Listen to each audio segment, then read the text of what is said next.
the trying times multiplied in red, like a capillary bed.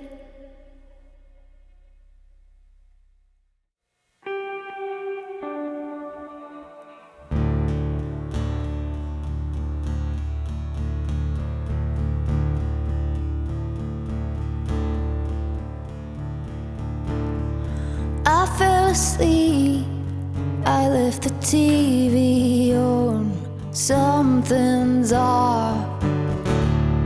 Shake it awake, you never landed soft.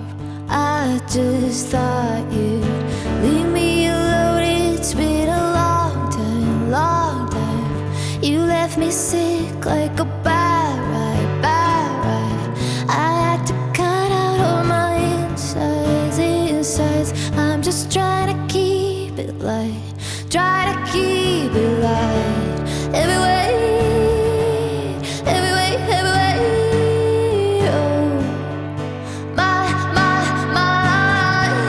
Every way, every way, every way. Oh, I'm just trying to keep it light, holding a heart, flooding the kitchen sink up to my knees, head on a table like a car crashing pieces. No reason to leave me alone. It's been a long time, long time. You let me slip like a landslide, landslide. I had to cut out all my insides. I'm just trying to keep it light, try to keep it light. Every way, every way, every way. Oh, my life. Every way, every way, every way. Oh, I'm just trying to keep it in my stomach. Hope it's running heavy in my throat, heavy till I choke, sinking, feeling, barely breathing, heavy like a stone, heavy's all I know. I'm just trying to keep it light, try to keep it light, try to keep it light.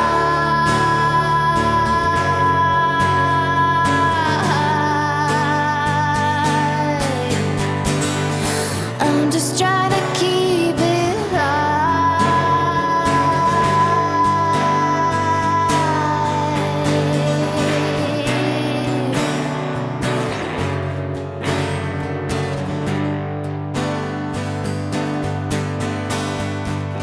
I'm just trying to keep it light. I'm just trying to keep it. I'm just trying to keep it. I'm just trying to keep it light. I'm just trying to keep it. I'm just trying to keep it light.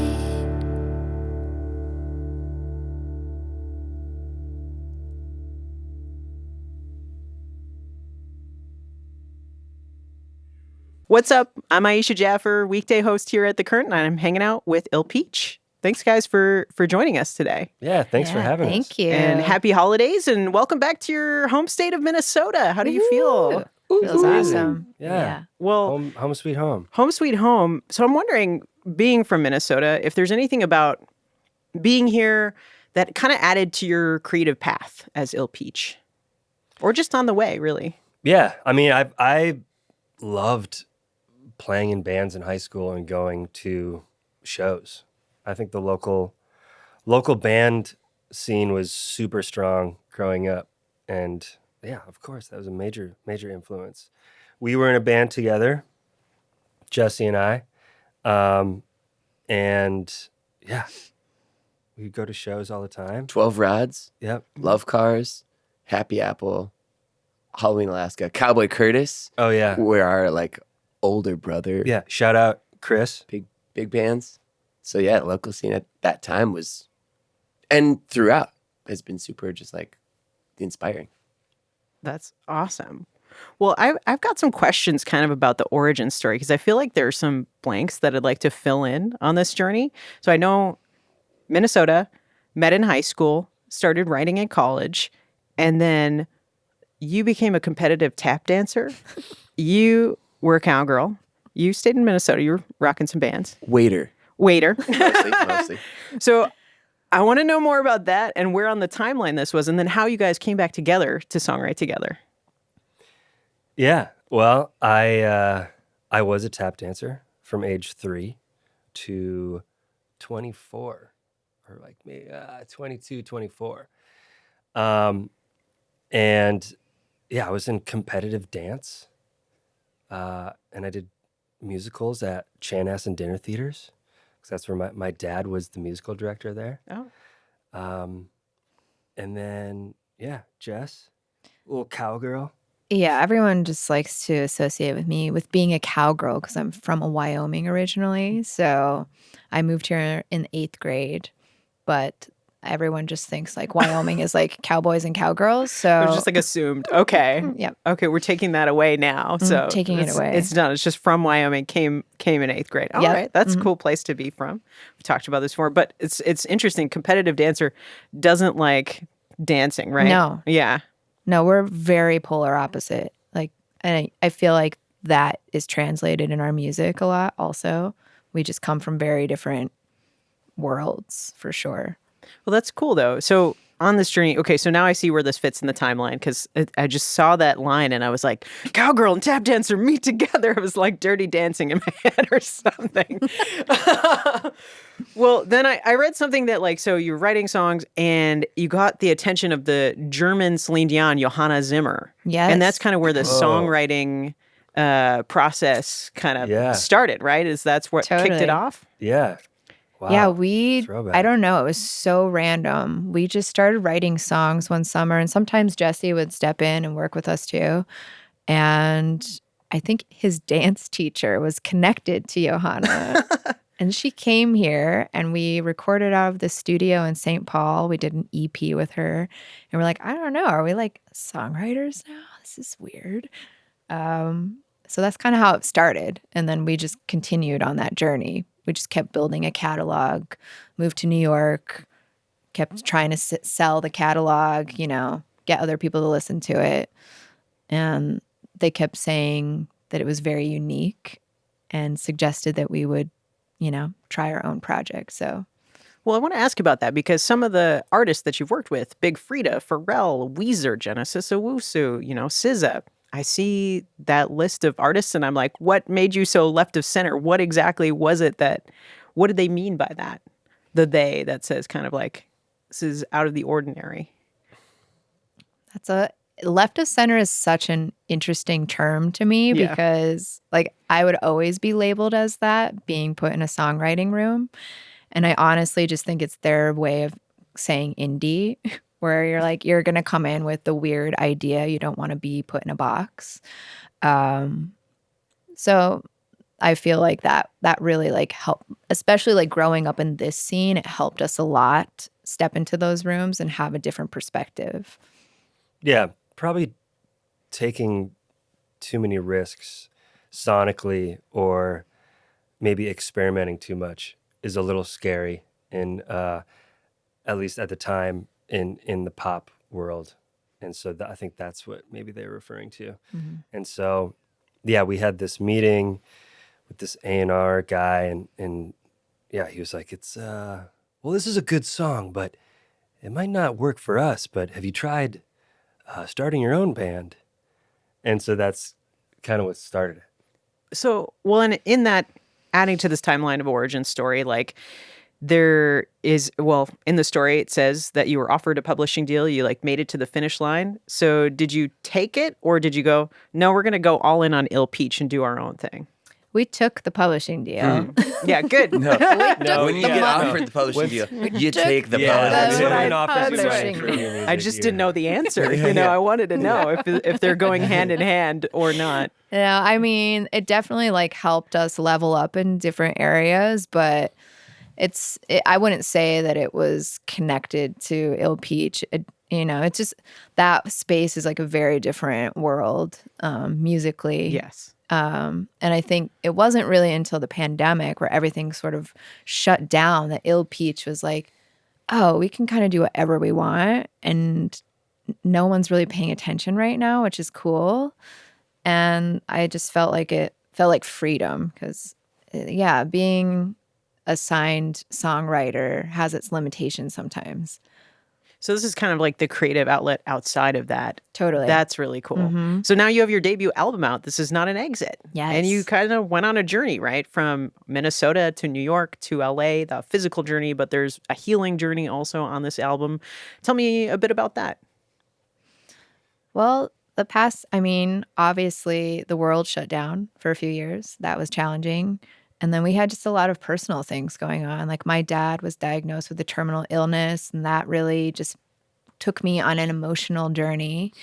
And I feel like we were just collectively putting in so many of like our moments of trauma and story and nostalgic times, anything from the both of us, which made it feel like an insane journey a little bit. Like I think Jesse came in at one point where we were both like, this is too intense. Like, I don't know if this is like meshing, if it's making sense. And he was like, no, it totally is. It's like encapsulating like both of you and your journeys. Yeah, I mean, I don't think we had a clear concept going into it. I think we were there's a lot of questions being asked during that time. And I think a lot of questions about like, how do we feel about ourselves right now during this time? And like, what's the future going to look like? And I think we brought those questions into the studio and just said like, let's just go from there. And so we had a collection of songs that, to me, when I hear it, I can hear like, oh, that's how I felt during that month of that year. And then, oh, this song is like very,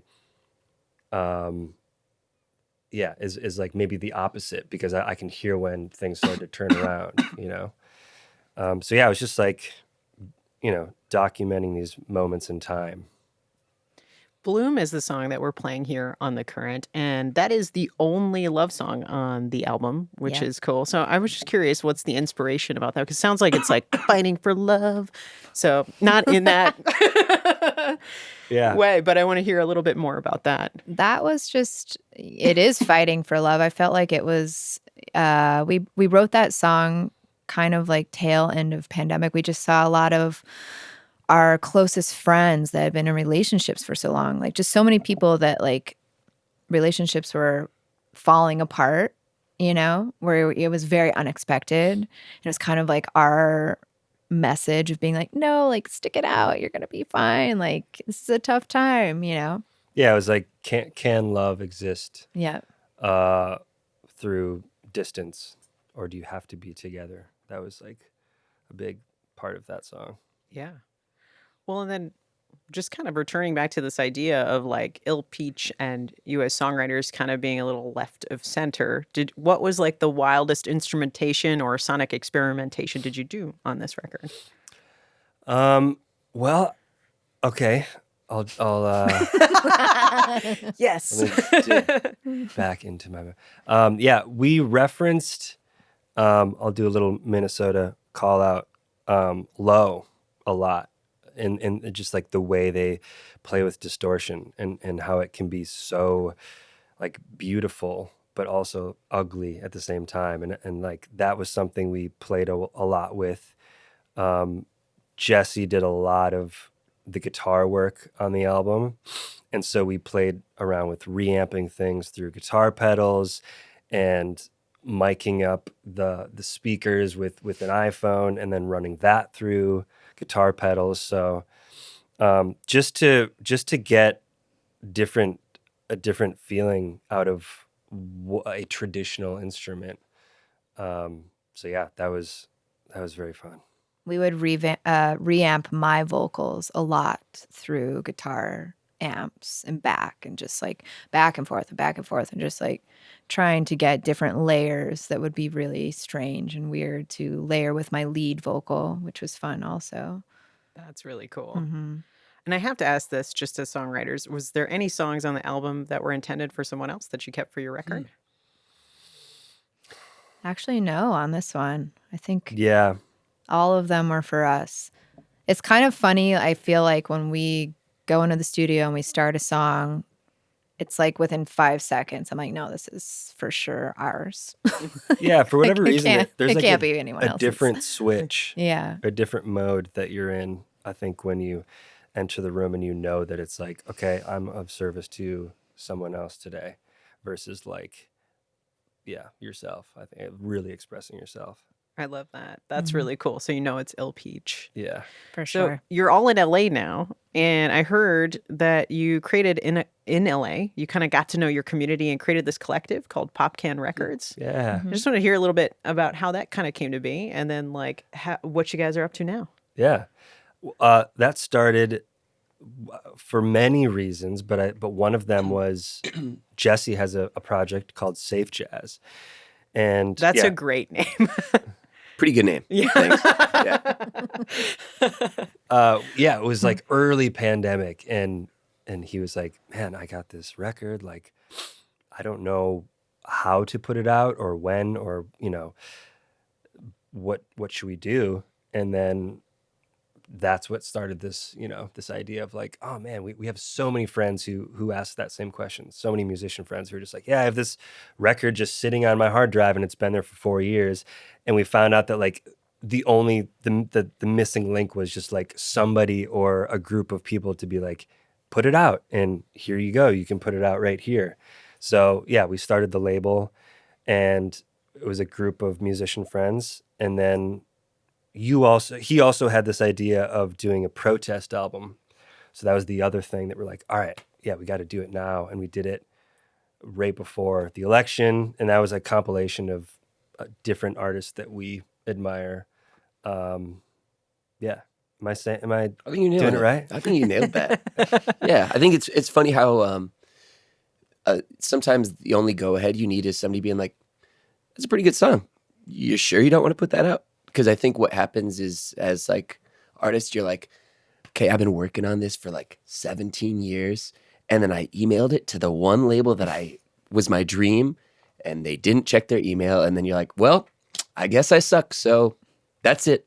And then your friend goes like, what was that song that you showed me like 2 years ago? What'd you do with that? And then you hear it and you're like, yeah, it's done. You don't even touch it. I mean, that's also how I felt about this album. Working on it is just sometimes you're just like, I think you guys are pretty much there. Yeah. You just gotta like, maybe we could just add a little sprinkle here and there, and then Yeah. Call I it mean, good. it's crazy how often you can get in your way with that. I mean, it's Yep. so universal, where it's just like the imposter syndrome kind of thing.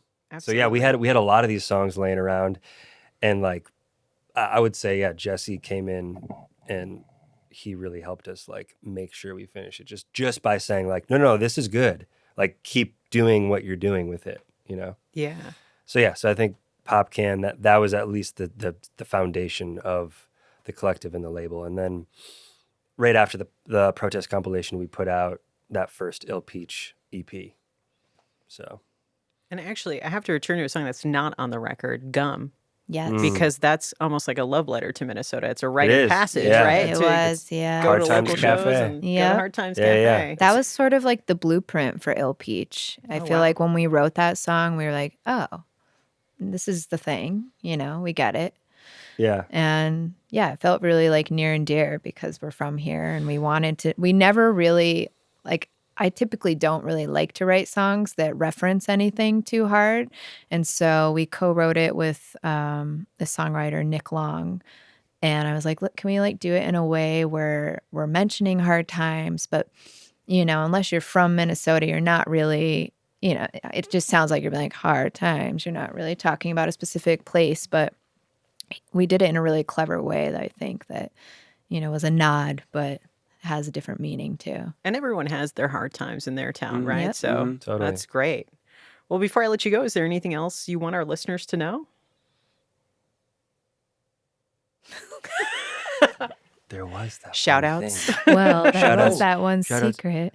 Jane Brambilla. Yeah. Mawastaka. Mr. Go White Bowman. Hawks go. Bowman. Bowman. I referenced my brother Chris. I didn't say his last name, Morrissey, because he was in all these bands. Like we said, Love Cars and Cowboy Curtis. Or not Love Cars, Cowboy Curtis. So that's literal Big Brother bands then. Yeah, Big Brother Oh, bands. okay. And then we, our first band that we were in, Jeremy Hansen was the drummer, and his brother Jake was in Cowboy Curtis with my brother. So they were, the Big Brother band. A lot of for us. brothers Banding brother. together. banding together. Well, awesome. Thanks so much, guys, for hanging out with us. Il Peach, This Is Not an Exit. Their debut album is out now. Thank you. Thanks for having us. Yeah. The Current is public media made possible thanks to member support.